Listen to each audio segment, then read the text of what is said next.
इंसान की कुछ बुरी आदत हैं, उनको हम जानते हैं कि इंग्लिश में क्या नाम देंगे, और ये इंसान की शख्सियत पे बहुत बुरा असर डालती हैं। तो मेरे साथ रहिए इस वीलॉग में और देखते हैं कि इनको इंग्लिश में क्या नाम दे सकते हैं। पहली बुरी आदत है नाखून चबाना। मर्द, खवातीन, बच्चे सारे इस बुरी आदत का शिकार होते हैं। तो देखते हैं कि इंग्लिश में इसको क्या कहेंगे। नाखून चबाना को हम इंग्लिश में कहेंगे नेल बाइटिंग। इसको नोट कर लीजिए और इस आदत से छुटकारा पाइए। इसके बाद अगली बुरी आदत है ओहो खराटे लेना। मर्द और खवातीन दोनों इसका शिकार होते हैं, लेकिन ज्यादातर खवातीन इसका शिकार होती हैं। तो देखते हैं कि खराटे लेना को इंग्लिश में हम क्या कहेंगे। तो इसके लिए जो वर्ड है वो है स्नोरिंग। स्नोरिंग वर्ड भी खराटे जैसा ही लगता है। इसके बाद अगली जो बुरी आदत है वो है उंगली बजाना।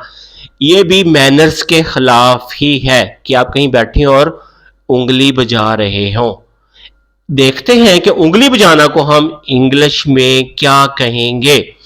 इसके लिए वर्ड है टैपिंग फिंगर्स। टैप होता है बजाना, ठक ठक किसी चीज को। तो इसके बाद जो अगली बुरी आदत है वो है उंगलियां चटखाना। जी ये भी एक इल मैनर्ड एक्टिविटी बनती है।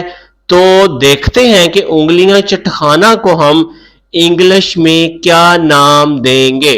तो इसके लिए नाम है cracking knuckles. Cracking knuckles. Knuckles में के साइलेंट है, ये नोट कर लीजिए। इसके बाद जो अगली बुरी आदत है वो कराहत वाली है, कहीं भी अच्छी नहीं लगती। मोस्टली बच्चे इसका शिकार होते हैं, लेकिन बड़े भी इस आदत का शिकार होते हैं। नाक से मैल निकालना। तो देखते हैं कि नाक से मैल निकालना को इंग्लिश में क्या कहेंगे। तो इसके लिए जो इंग्लिश में वर्ड है वो है पिकिंग नोज।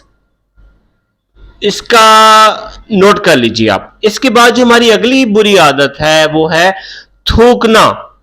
जी किसी भी जगह पे थूक देना वाकई ये मैनर्स के खिलाफ बनता है, अवॉइड करना चाहिए। देखते हैं इसको इंग्लिश में क्या कहेंगे। थूकना को इंग्लिश में हम कहेंगे स्पिटिंग। स्पिटिंग। तो व्यूअर्स, अगर आपको ये वीडियो अच्छा लगा हो तो लाइक कीजिए और सब्सक्राइब कीजिए। Stay blessed and thank you.